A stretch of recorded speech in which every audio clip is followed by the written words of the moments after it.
In this session, we are going to learn boto3 Python module for AWS. What is the role of boto3 Python module in AWS?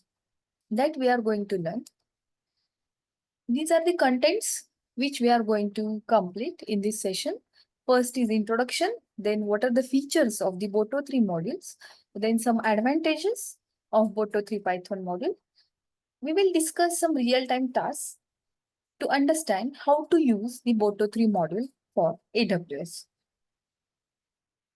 So let's start with the first topic, that is introduction of boto3 module. So the boto3 is actually an Amazon Web Services software development kit for Python. It allows the Python developer to write the software that makes use of Amazon S3 and Amazon EC2. That is the main purpose of this boto3 Python module. Then the boto3 library provides a convenient and easy to use interface for interacting with various AWS services using Python. Means the interface which is provided by this boto3 model, which is easy to use and it is easily understandable for the new resources or the new person who is trying to learn this boto3 library. With boto3, we can programmatically create, configure, and manage AWS services without directly interacting with AWS Management Console. Means, because of boto3, direct interaction with the AWS Management Console is not required. So there are some programs, or we can write the programmatically.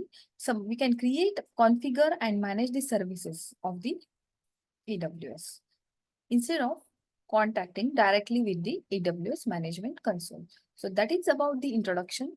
Again, so here I have given some example of how we can use boto3 to interact with, which is popular for AWS storage services. So here you can see I have imported the boto3 library first. So this is the Python code. So we need to import the boto3 so that we can use the functions which comes under this boto3.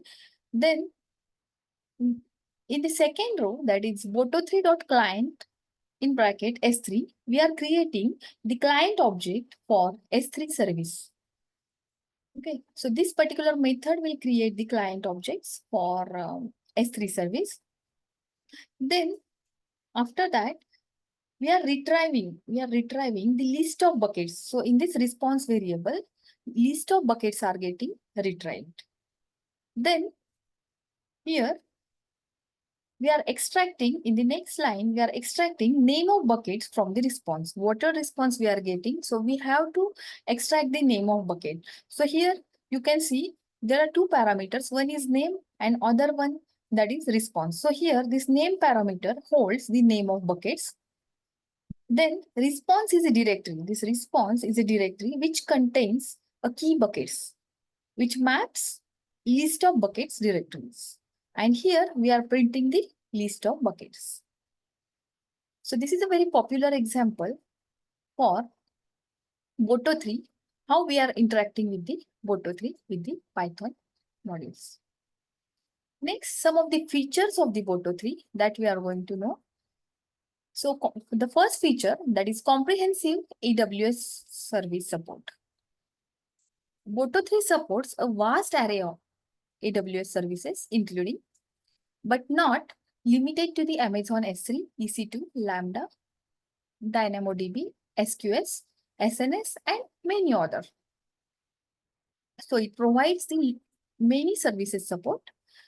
Second, it is simple and consistent interface. As we have discussed in the previous slide, it is very easy to interact with through the boto3 module.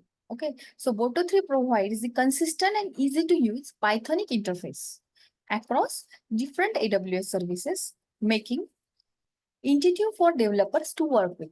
Means boto3 is very easy for the interaction, so that a new developer also can be able to learn and do the development by using this boto3.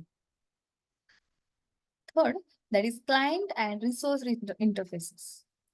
boto3 offers both low-level client interfaces for direct interaction with the AWS service APIs and high-level resource interfaces that provide a more Pythonic and object-oriented way of working with the AWS resources. So that is the main feature, that is it provides both low-level and high-level interfaces while working with the boto3.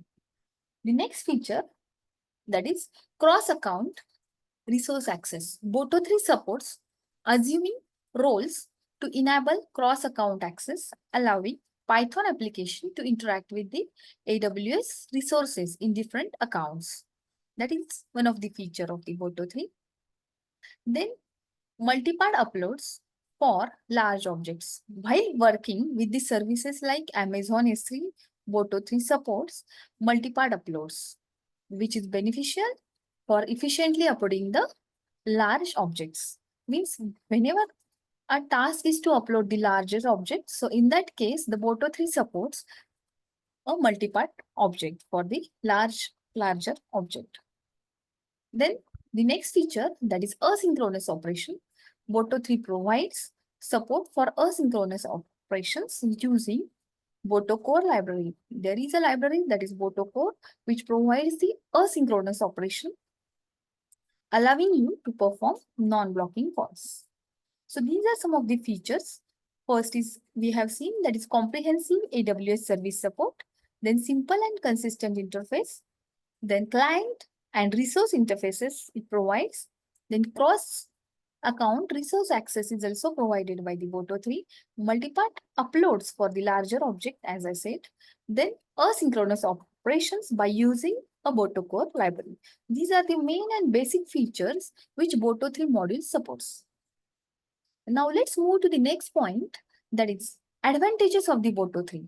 There are features which we have seen, but there are some advantages because of which the developers are choosing boto3 modules. The first is, that is Pythonic and consistent interface. As we have seen in the features, it is having the Pythonic interfaces and it is a consistent interface. So boto3 provides Pythonic and consistent interface, making it easy for developer to learn and use. That we have seen in the previous slides, that is new developer is also able to interact through the boto3. So it is very easy and to learn and use. The methods and convention used in boto3 align well with the Python programming practices. The second and important advantage of the boto3 is automatic pagination handling. boto3 handles paginated responses from AWS services automatically, which simplifies the process of retrieving large result sets without the need of manual pagination. So, as it is handling the AWS services automatically, so the manual intervention, or we can say the manual pagination, will get reduced. That is one of the important advantage of the boto3 model. Next, that is active community and documentation. boto3 has a vibrant and active community, making easy to find a help, share a knowledge, and contribute to the development of the library. The official documentation is extensive, providing clear examples and guidance for each supported services. Whenever you are working with the boto3 as a new developer, so you will find many active communities and very good documentation for the boto3. That's why it is very easy to learn the use of this boto3 for the AWS. Next is session management. Next, an important advantage. boto3 supports a concept of sessions, allowing the developer to manage multiple sets of AWS credentials and configuration. This is particularly useful scenarios where an application needs to interact with different AWS accounts and the region. So the boto3 provides a very important role in the session management as well. Okay, so these are some of the advantages which we have seen. One is Pythonic and consistent interface, automatic pagination handling, then active community support, which is provided by the boto3 and having a very good documentation for the new developers, and the session management, which is one of the important advantages. of the boto3. Now, let's move forward to the next point, that is the real-time tasks which are supporting to the boto3. So, which real-time tasks are possible through boto3? Okay. So, here you can see one example which I have given. So, boto3, first thing, that is boto3 allows you to create and manage AWS services programmatically. This includes creating EC2 instances, S3 buckets, RDS databases, and many more things. There are multiple things can be possible through the boto3 module. So here we are going to create the instance of the EC2 in this example. So initially, we have to import the boto3 library. Then only we can use the functions which we required for creating the instance of the EC2 library. Okay, the first thing, that is we need to create a resource object for the EC2. Okay, so the second line denotes, that is boto3.resource EC2, which is creating a resource object for the EC2. Then we are going to create the instance for the EC2, that is EC2.create underscore instance function.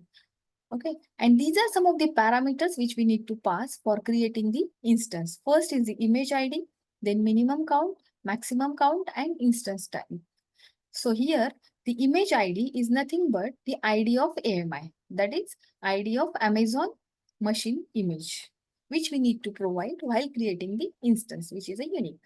Then we have the minimum and maximum count, which these two parameters are required for the minimum and maximum capacity of the instances which we are going to create. Then, or we can say the range for the instance which we are going to create, that is minimum range and the maximum range. Then we need to give the next parameter, that is instant type. Here the instant type is T2 micro. Then at last here we have the square bracket in 0, means we are returning here the list of instances which we are going to create over here. So this is how we are going to create the instances of EC2 by using the boto3 library. Okay, so this is the first task. Now, which is called as AWS resource provisioning. The second task, that is one of the important and real-time tasks which we are going to know, that is S3 bucket operations. Now, which operations are possible through the S3 bucket by using boto3? That one example we are going to learn here. So boto3 provides easy to use functions for managing Amazon S3 buckets. So you can create, delete, upload or download and list the objects in the S3 buckets. So these are some of the operations which can be possible through the S3 buckets operations, that is through the boto3. That is, we can create, delete, upload or download and list the objects in the S3 buckets. boto3 provides easy to use functions for managing Amazon S3 buckets so that we can create, delete, upload, download and list the objects in the buckets. So here is an example you can see for uploading and downloading the file. The first, that is, we have to import boto3 libraries. Then the second line, that is boto3 resource S3, gives us the reference to S3 buckets. Then this bucket.upload underscore file. So here we are uploading the file from the computer or the local system to the AWS, and bucket.download underscore file function downloads the file from the AWS to the local system. So this is one of the tasks which is given in this example. So likewise, we can do the multiple operations under the boto3.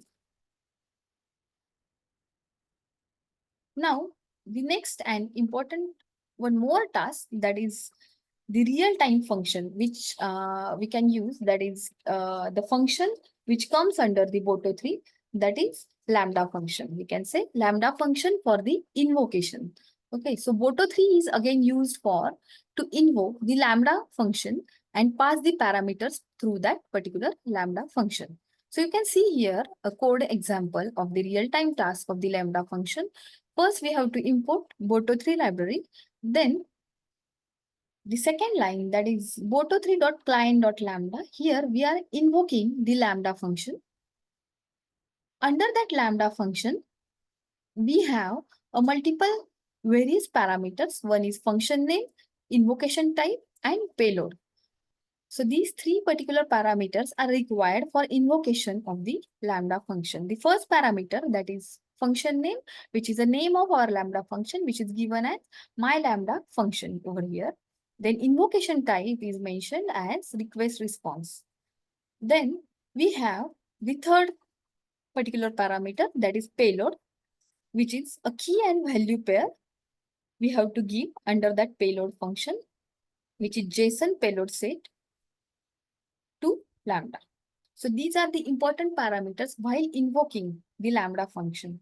Okay, so this is one of the real-time tasks for boto3, that is to invoke the Lambda function through the various parameters. Okay, now the next real-time task, that is AWS DynamoDB operations. Okay, so this is one of the important real-time tasks which is supported by boto3, that is DynamoDB operations. So we can perform various DynamoDB operations through the boto3, as boto3 supports interacting with the Amazon DynamoDB, allowing to perform the code operations on the DynamoDB table. So here is the example of the code. You can see how to use this DynamoDB, how to perform various operations by using DynamoDB. So here this examples gives us the operation of how to put an item into the table and how to get the item from the table. Okay, so here we have imported the boto3 library. Then boto3.resource DynamoDB gives us which create the DynamoDB resource. Okay, then there is one table which is created, that is the name of that table is my table. By using table.put_item, we are putting the value into that table. So how to put the value or the item into that table? So this is the syntax, that is table.put_item. And then the next, that is table.get_item. By using this particular function, we can get the item from the table. Okay. And then we can retry the item from the table. So in this way, this is just two operations which I have shown, that is putting the value or item into the table by using DynamoDB, and how to get the item from the table. So in this way, the boto3 is supporting to DynamoDB as well, so that we can perform various operations on the DynamoDB. Okay. Then next, an important thing, that is one of the real-time tasks, that is AWS CloudWatch matrices and their logs. Okay, so the boto3 is also responsible for retrieve and analyze the AWS CloudWatch. Okay, so which is one of the important role which is performed by the boto3. We can retrieve and analyze the cloud matrices of the CloudWatch and the logs. Okay, so here for this particular retrieving and analyzing the AWS CloudWatch matrices, we need some parameters. Okay, so these are the parameters which we need to pass. One is namespace, then metric name, then after that start time, end time, period, statistics, and the dimensions. So these are the various parameters of the matrices which we need to pass. The namespace means namespace is nothing but the namespace of the matrix. Okay, so this is the AWS/EC2, which is a namespace of a matrix. Then metric name, this is our metric name, CPU utilization, which is mentioned here in the second line. Then the next parameter, that is the start time, which indicates the time range for the matrix. Then period.